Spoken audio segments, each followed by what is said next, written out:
Good morning बच्चे, कैसे हैं आप सब। आप लोगों के PT1 स्टार्ट होने वाले हैं। तो मैंने लास्ट वीडियो में आपको व्याकरण के तीन टॉपिक्स का मैंने आपको रिवीजन कराया था, जिसमें मैंने आपको क्रिया, विशेषण और पत्र, औपचारिक और अनौपचारिक पत्रों के बारे में बताया था। आपने मुझसे पूछा था कि औपचारिक और अनौपचारिक पत्रों में क्या हमें प्रश्न पूछने के लिए आएगा कि क्या फर्क होता है। बच्चे, मैंने आपको हर चीज बताई है, जो भी आपको वीडियो में बताया जाता है या आपको क्वेश्चन पे आपको जो लिंक्स भेजी जाती है, कंटेंट भेजा जाता है, उसको आप थरली पढ़िए। आपको जो भी पढ़ाया गया है, चाहे वो हिंदी सब्जेक्ट है चाहे कोई और सब्जेक्ट है, सब कुछ वही आएगा जो आपको पढ़ाया। कोर्स के बाहर कुछ भी नहीं आएगा। जो भी आपको बताया जाता है सिर्फ वही आएगा। और रही बात, आप सिलेबस के लिए कंफ्यूज हैं, सिलेबस जो भी आपको हम टीचर्स आपको वीडियो में करवा रहे हैं, टॉपिक्स किसी भी सब्जेक्ट में करवा रहे हैं, उसके अलावा टॉपिक्स हम आपको नहीं दे सकते। आपके पास बहुत टाइम है, आप बैठ के उन टॉपिक्स को तैयार करिए, चाहे वो हिंदी, चाहे इंग्लिश, साइंस, मैथ्स, कुछ भी हो, प्रैक्टिस करिए आप लोग उसके लिए। और दूसरी बात, आप लोग जो क्वेश्चन पुट अप करते हैं व्हाट्सएप में, आप एटलीस्ट अपने क्वेश्चंस को देखिए, आप क्या पूछ रहे हैं। आप वीडियो ठीक से देखते क्यों नहीं? आप ठीक से वीडियोस को देखिए, 2 बार 3 बार रिवाइंड करके देखिए कि आपको क्या समझ में नहीं आ रहा है। अब आप पूछते हैं, आपने क्वेश्चन क्रिया के बारे में पूछा था जिसका कोई मतलब ही नहीं था, एटलीस्ट आप उसको पढ़िए। आप बिना वीडियो ठीक से देखे आप कैसे क्वेश्चन पुट अप करें, एटलीस्ट उसको पढ़िए, आपको हर चीज क्लियर करके बताई गई है। नहीं तो क्या होता है, आप जो पूछते हैं साथ साथ दूसरे बच्चे भी कंफ्यूज हो जाते हैं। आपकी क्वेश्चन की वजह से कुछ बच्चों को फायदा होता है, कुछ बच्चों को नुकसान भी होता है। उनको समझ में नहीं आता कि क्या आप क्या पूछना चाह रहे हैं। दे ऑल्सो गेट कंफ्यूज कि उन्होंने क्या ये चीज भी होती है। इसलिए वीडियोज को ठीक से देखिए और क्वेश्चन ऐसे पूछिए जिसका कोई मतलब हो। एनीवेज, आज कुछ बच्चों ने ये भी कहा था कि मैंने सर्वनाम का आपको टॉपिक नहीं कराया था। सर्वनाम मैं आपको आज करा रही हूँ फिर से। आप वीडियोस यूट्यूब की लिंक्स में जाकर आप देख सकते हैं। सर्वनाम मैंने आपको सेकंड वीडियो में भेजा था, आप चेक कर सकते हैं। पूरा मैंने उसको भेजो के समय मैं आपको बताया था।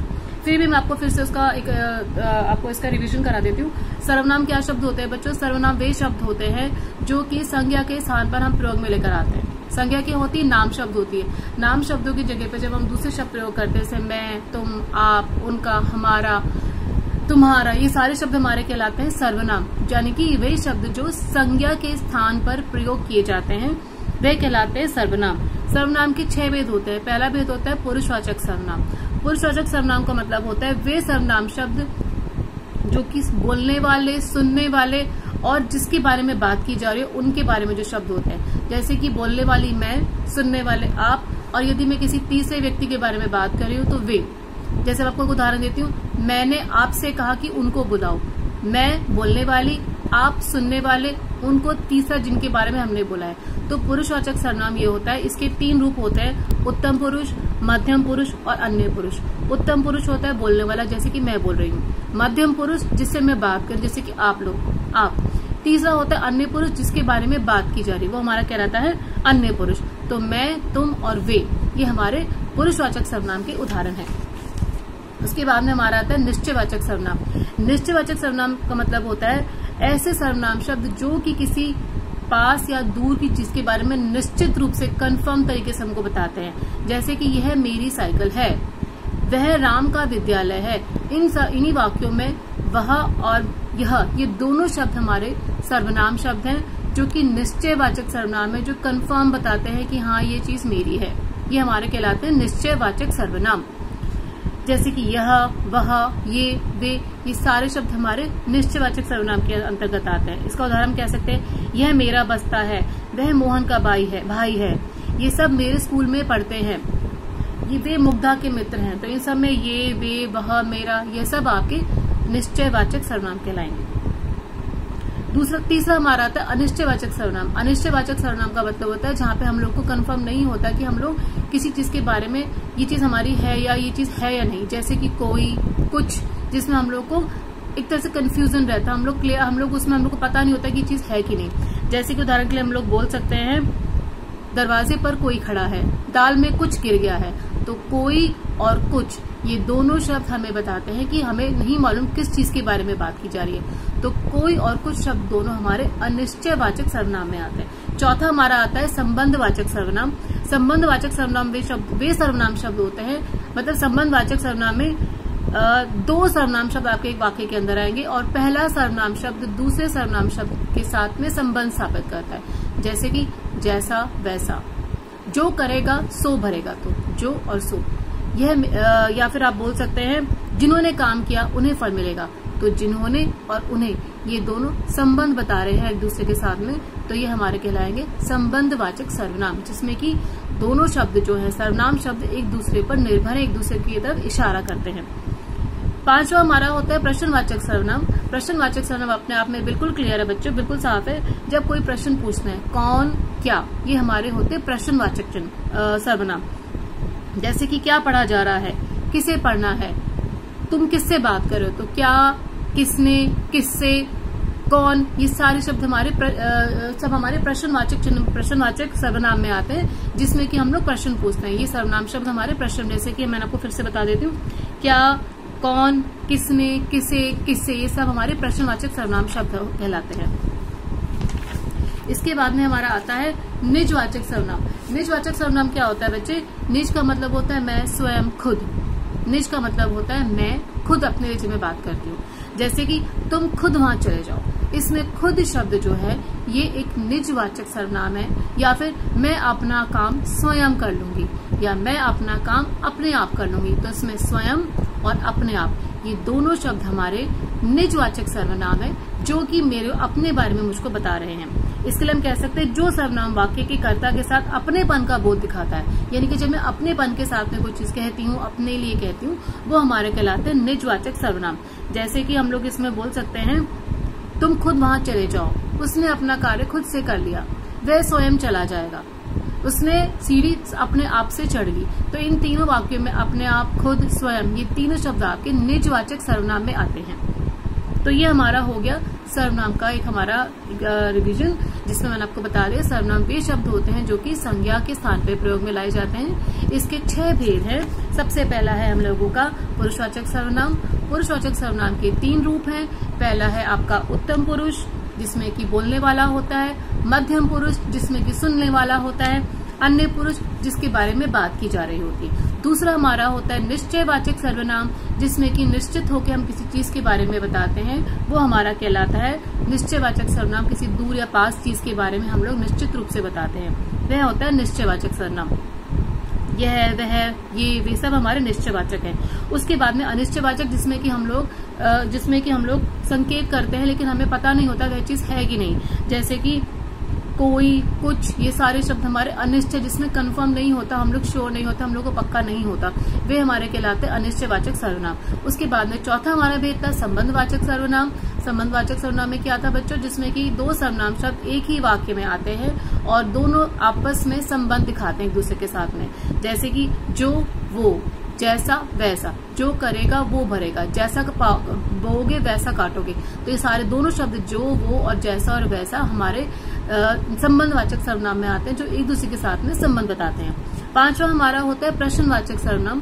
बच्चों, प्रश्नवाचक सर्वनाम क्या होता है? जिसमें कि कोई प्रश्न पूछा जाता है किसी भी तरह का, जैसे कि कौन, किससे, किसे, ये सब हमारे आते हैं प्रश्नवाचक में, जिसमें कुछ प्रश्न पूछा जाता है। और अंत हमारा होता है, छठा हमारा अंत में है निजवाचक सर्वनाम, जिसमें कि हम अपने बारे में, अपने स्वयं के बारे में बोलते हैं, खुद, स्वयं, अपने आप, ये हम लोग के कहलाते हैं निजवाचक सर्वनाम। तो मैंने आपको सर्वनाम की 6 भेद समझा दिए। अभी कुछ कंफ्यूजन है बेटा, इस वीडियो को 2-3 बार आप देखेंगे, इसके बाद में आप क्वेश्चन पुटअप, आप फ्री हैं पूछने के लिए, आपको जो पूछना है पूछे, लेकिन एक बार वीडियो को ढंग से सुनिए, पढ़िए। आपके पास में बुक्स है, उससे आप इसको रिलेट कर सकते हैं। मैं आपकी बुक में से आपको इस समय पढ़ा रही हूँ, इसको आप लोग ढंग से रिलेट करेंगे। ठीक है, ये हमारा हो गया सर्वनाम का रिवीजन। इसके अलावा आपको आपका एक लेसन है वसंत का, जिसमें कि मैंने आपको सप्रसंग व्याख्या कराई थी, हम पंचम मुक्त गगन के, उसकी सप्रसंग व्याख्या आप लोग, मैंने आपको वर्कशीट भेजी है साथ में, वो वर्कशीट आप लोग अपनी हिंदी की कॉपी में करेंगे। मेक श्योर आप वो कार्य अपना हिंदी की कॉपी में करेंगे और दोहराव या पुनरावृत्ति लिख के करेंगे, जैसा कि आप हमेशा अपने स्कूल में करते आए हैं। इतने साल से आप स्कूल में पढ़ रहे हैं, आपको पता है कि हम रिविजन्स कराते हैं। रिविजन में हम लोग दोहराव या पुनरावृत्ति करा के आपको रिविजन काम कराते हैं। वो आपके अभ्यास के लिए, आपकी प्रैक्टिस के लिए आपको करने के लिए दिया जाता है, ताकि आप लोग उसको लिख के प्रैक्टिस कर सके कि कैसे उस कार्य को आपको करना है, आपको कैसे एग्जाम में आपके क्वेश्चन आएंगे। इसके अलावा आपको जो मैंने कविता कराई थी, उसमें हम पंचम मुक्त गगन में, आपको मैं थोड़ा सा आपको उदाहरण दे देती हूँ, आप उसमें उसका भावार्थ समझ लीजिए, उसके प्रश्न उत्तर और सप्रसंग व्याख्या आपको याद करनी, और साथ ही साथ में आपको वो कविता भी याद करनी है। कविता याद करने के लिए मैं इसलिए कह रही हूँ क्योंकि आपको जो टेस्ट मिलेगा, आपको जो रिटर्न मिलेगा करने के लिए, एक तो आपको ऑब्जेक्टिव होगा या मल्टीपल चॉइसेस आपको मिलेगा ऑनलाइन, उसके अलावा आपको सब्जेक्टिव आपको लिख के करने के लिए मिलेगा। उसमें आपको कविता की पंक्तियां पूरी करनी है और वो कविता की पंक्ति आप खुद से लिखेंगे, आप अपनी बुक में से नहीं देखेंगे। तो उस कविता में क्या बताया है कि पंछी जो है, जो जैसे मनुष्य को अपनी स्वतंत्रता प्रिय है, उसी तरह से पंछियों को भी, पशु पक्षियों को भी अपनी स्वतंत्रता प्रिय है।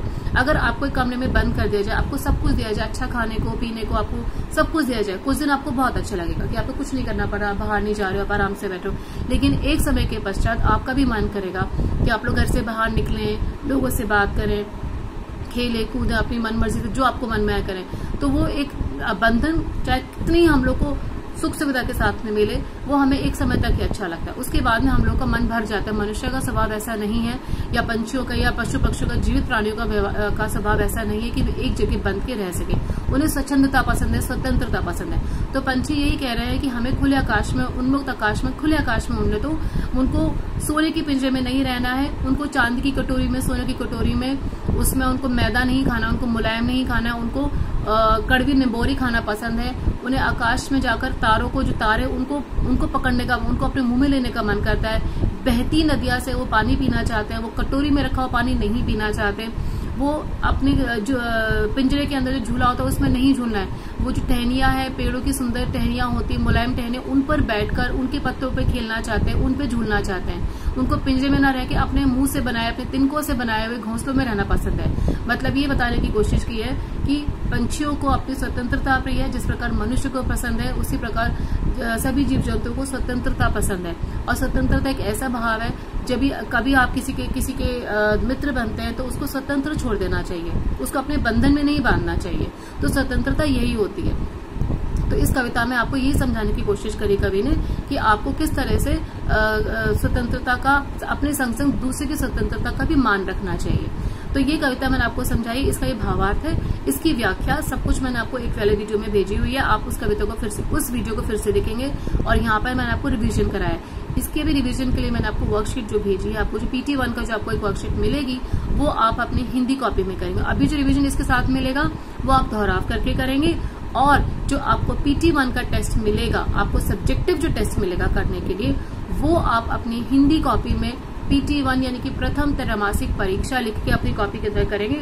वो आपका हम चेक करके आपको उसमें मार्क्स देंगे, इसलिए आपको उसको पढ़ना है।